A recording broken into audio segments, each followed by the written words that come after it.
L'esprit humain est multidimensionnel, comprenant non seulement la matière mais aussi la vitalité, l'émotion, le mental et la conscience pure. L'évolution de l'homme commence par sa conscience pure, qui lui permet de devenir maître de sa propre vie et de se développer intellectuellement. Cependant, l'homme est entravé par de nombreux voiles qui l'empêchent d'accéder à sa conscience pure, notamment sa fausse compréhension de l'esprit. L'esprit de l'homme est antimatériel, ce qui signifie qu'il ne peut pas descendre dans la matière directement. Il a besoin de la pensée humaine comme véhicule pour se manifester. Cependant, la pensée humaine est imparfaite, ce qui entraîne une fausse manifestation de l'esprit. Pour bénéficier de l'énergie de l'esprit, l'homme doit réapprendre à vivre sa vie selon cette énergie. Cela nécessite de prendre conscience des illusions de la vie et de les corriger. Tant que l'homme ne corrige pas ses illusions, il ne peut pas contrôler l'énergie de son esprit ni élever sa conscience au-delà de sa conscience planétaire. Au lieu d'habiter les formes dans le mental humain, l'esprit doit les faire vibrer, créant ainsi une réflexion et une conscience étendue. Cependant, l'homme a tendance à croire qu'il est un agent libre alors qu'il est en réalité une marionnette, ce qui le rend assujetti. L'homme doit donc prendre conscience de la psychologie universelle pour se libérer de cette illusion. L'antimatière de l'esprit n'a pas d'origine, elle existe en dehors du temps et de l'espace. Comprendre cette réalité pourrait conduire l'homme vers une véritable évolution et lui permettre de créer un ordre nouveau sur Terre. Selon ce texte, l'énergie est personnifiée lorsque l'homme lui donne une forme ou une caractéristique. L'homme joue donc un rôle essentiel dans la manifestation et la prise de conscience de cette énergie. La multidimensionnalité de l'homme est l'expression de cette énergie prépersonnelle à travers différents plans et peut évoluer en passant à travers des couches d'énergie inférieures. Pour l'homme, sa réalité est basée sur des formes pensées créées par l'énergie antimatérielle pour son évolution. L'esprit doit être perçu à travers une forme pour être compris par l'homme, ce qui peut déterminer son bien-être ou son malaise. L'homme doit équilibrer ses principes de vie avec l'énergie de l'esprit en utilisant sa volonté et en passant par des expériences de souffrance. Lorsque l'énergie de l'antimatière fait vibrer une forme en l'homme, cela crée une conscience égoïque qui évolue pour devenir une conscience pure. Cette conscience pure fait partie de la réalité nouvelle de l'homme et lui permettra éventuellement de prendre conscience d'un autre espace-temps parallèle. L'énergie de l'antimatière est infinie et l'homme doit être désillusionné par le choc qu'elle crée pour commencer à comprendre la vie. Tant que l'homme n'a pas compris cela, il créera des conditions dans sa vie où la forme sera utilisée par l'énergie et cela causera de la souffrance. L'homme inconscient est moins affecté par les lois de l'antimatière, mais elles sont toujours présentes en lui. Cependant, lorsque l'homme devient très conscient, il ne peut plus ressentir la souffrance car il n'y a plus de pensée dans son esprit qui puisse être utilisée par l'antimatière pour créer la souffrance. Il jouit alors d'une conscience pure qui facilite sa vie matérielle. L'homme approfondit les mystères cosmiques à travers son esprit, mais il ne peut les comprendre en pensant. C'est parce que pour découvrir les mystères, il faut une énergie descendante, tandis que l'esprit utilise une énergie ascendante. Dans le passé, l'homme se référait toujours à son esprit et ne pouvait donc pas découvrir les mystères. La découverte des mystères nécessite une énergie créative provenant de l'antimatière. Il y a une grande différence entre l'esprit et l'antimatière. L'homme doit réaliser que l'esprit existe en lui lorsqu'il utilise une énergie ascendante. Est-ce que l'antimatière existe en lui lorsqu'il utilise une énergie descendante? C'est à partir de ce point que l'homme possède une véritable volonté. L'homme n'a pas de volonté réelle lorsqu'il utilise une énergie ascendante, mais il en possède une lorsqu'il utilise l'énergie descendante de l'antimatière.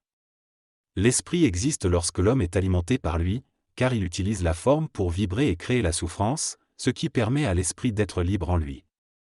L'esprit se déplace dans le temps en fonction des rayons de création, qui sont des énergies puissantes utilisées par l'esprit.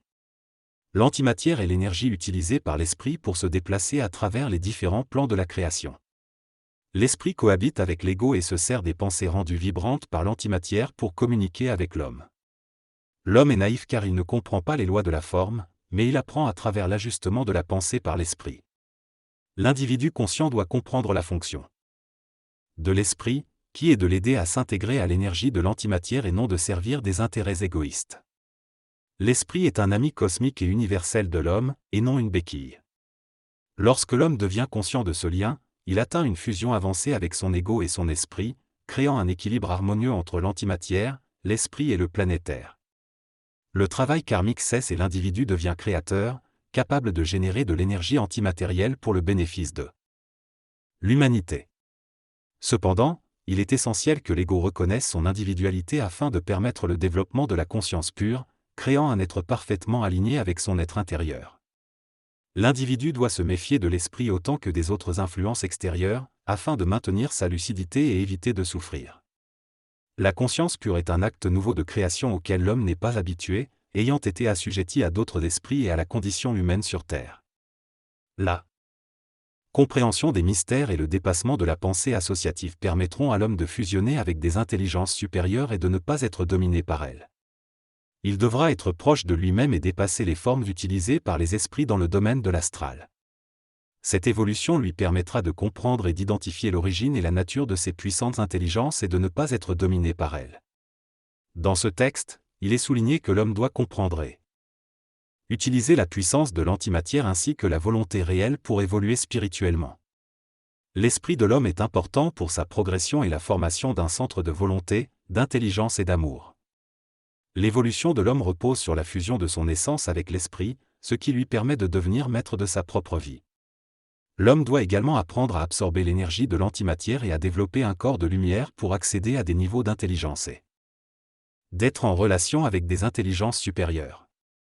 Il est souligné que l'homme doit dépasser le monde de l'esprit et comprendre la réalité de l'antimatière pour évoluer pleinement. L'homme, dans sa quête d'évolution, doit non seulement se connecter à ses principes de base tels que le physique, le vital, l'astral et le mental inférieur, mais aussi à ses principes supérieurs tels que la volonté, l'intelligence et l'amour. Ces principes font partie de l'esprit de l'homme, mais ne peuvent être pleinement connus et vécus tant que l'énergie primordiale de l'absolu n'a pas été suffisamment intégrée dans les principes inférieurs sous la supervision de l'esprit. Plus l'esprit de l'homme est évolué, plus il peut faire descendre cette énergie primordiale en lui, facilitant ainsi son retour vers le monde de la lumière d'où il provient. C'est pourquoi l'évolution de l'homme implique l'émergence de la pensée supramentale, qui marque le début de l'évolution de l'être de demain. La pensée joue un rôle crucial dans ce processus. Elle est un voile absolu qui permet à l'homme de se croire lui-même, même s'il n'est en réalité qu'un reflet imparfait de son essence. Sans la pensée, il serait impossible à l'esprit de s'exprimer à travers l'homme et de faire descendre l'antimatière nécessaire au processus de création. Ainsi, la création et l'évolution nécessitent une descente croissante de l'énergie primordiale dans les formes, pour que l'univers se perfectionne au bénéfice de l'esprit et de l'homme. Lorsque l'homme atteint un certain point de son évolution, il peut naturellement accéder au mystère de l'existence, car l'esprit est suffisamment proche pour qu'il puisse se libérer des voiles illusoires qui l'empêchaient de connaître la réalité. Cependant, il est essentiel que cette libération des voiles ne devienne pas une simple philosophie, mais serve à faciliter la descente de l'énergie de l'antimatière dans l'homme. L'antimatière est présente partout dans l'univers, imprégnant chaque être. Dans l'évolution de l'homme, son centre mental supérieur sera lui-même imprégné de cette énergie, ce qui fera de lui un maître de la vie. L'antimatière a donné à l'atome matériel son pouvoir de manifestation, a nourri la vitalité des plantes et a permis le développement de la conscience supérieure chez l'homme. Dans l'évolution future, elle donnera au surhomme le pouvoir de maîtriser les forces de la vie. Pourquoi l'homme ne peut-il pas simplement prendre conscience de tout cela par son évolution naturelle, sans aide? Parce que l'antimatière ne peut plus pénétrer en lui tant que ses centres ne sont pas ouverts par son esprit évolué. C'est l'esprit évolué de l'homme qui détermine le temps de son évolution, pas l'homme lui-même. Tant que l'homme ne comprendra pas cela, il sera sous l'emprise de son ego et n'apprendra pas le grand principe de la nouvelle évolution, à savoir que la descente de l'antimatière fera de lui un dieu, libéré des lois illusoires qui s'opposent à lui. Du Verseau doit reconnaître en lui cette énergie qu'il peut comprendre progressivement en intégrant les lois de l'intelligence, de la volonté et de l'amour, qui sont liées à l'intégration absolue avec l'antimatière. S'il ne parvient pas à comprendre ces lois, il sera privé de cette énergie qui transforme le pauvre en roi et l'ignorant en maître de la vie. L'homme entre dans une phase où sa vie ne sera plus seulement celle de son esprit à travers sa conscience spirituelle, mais sera soutenu par l'énergie elle-même. Ainsi, l'homme de demain ne sera plus séparé de son esprit et ne vivra plus dans les illusions des plans où la réalité fragmentée est inhérente à l'âme, perdant ainsi conscience de sa propre nature et vivant seulement avec une conscience inférieure animalisée. L'être humain rêve car il est encore attaché à une conscience astrale. Cependant, il est appelé à évoluer vers une conscience éthérée qui lui permettra de se libérer du rêve. Pour cela, il doit devenir plus intransigeant envers la vie et ses formes. Il doit réaliser que les formes sont utilisées par l'esprit, mais créées par l'énergie primordiale. Tant que les formes influencent l'ego, le mortel n'est pas dans sa conscience pure et évolue vers cet état. Il est important de distinguer l'antimatière de l'esprit dans la conscience humaine. Lorsque cette séparation est perçue, le mortel ressent l'énergie primordiale sans souffrir de la forme, car il a le contrôle sur son esprit. Cela lui permet d'être en équilibre avec ses centres et de vivre une réalité tangible. La conscience évoluera progressivement et permettra au mortel de comprendre le lien de travail entre son esprit et l'énergie primordiale, plutôt qu'une relation psychologique. La souffrance ne provient pas de l'esprit en lui-même, mais de la fausse conscience du lien entre l'énergie, la forme et l'esprit. Le mortel a toujours vécu en fonction de la forme plutôt que de l'énergie dans son mental. Tant qu'il se base sur la forme, il ne peut pas coordonner l'énergie de l'antimatière et l'action créative de son esprit. Il doit se déconditionner psychologiquement et spirituellement pour vivre sans émotion dans le mental. Dans le futur, l'homme du Verseau apprendra à décomposer la forme et à lui imposer une vibration. Cette vibration lui permettra de suivre le processus créatif de l'énergie à travers l'esprit. La forme ne sera plus astralisée par le mortel, ce qui lui permettra de développer une science profonde des mystères et de créer une nouvelle civilisation. Au lieu de rechercher la connaissance par l'étude et la mémorisation, le mortel la créera en laissant couler en lui cette énergie primordiale. Son esprit sera suffisamment libre pour changer sa relation avec l'homme et fusionner avec lui, afin qu'ils puissent voyager ensemble sur des plans supérieurs. Ceci sera une expérience pour l'homme et pour l'esprit. En étant uni à son esprit, le mortel pourra comprendre la relation entre l'énergie primordiale, l'esprit et l'ego. Il découvrira l'infini et détruira les anciennes conceptions qui ont été astralisées à cause des émotions et des besoins de l'involution. L'évolution future et l'acquisition de nouvelles connaissances sur Terre sont infinies. Pour ressentir cette infinité, l'ego doit vibratoirement percevoir l'énergie et se libérer psychologiquement de la forme à travers l'esprit. Si l'énergie est perçue psychologiquement, cela signifie qu'elle est perçue à travers la forme, créant ainsi un lien entre la forme, l'esprit et l'homme.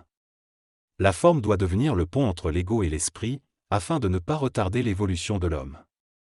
Il doit être en harmonie avec l'énergie de l'antimatière et l'esprit pour devenir maître de sa vie. Tant que cette harmonie n'est pas établie, l'homme ne peut pas atteindre une conscience pure et doit continuer à vivre des expériences d'initiation.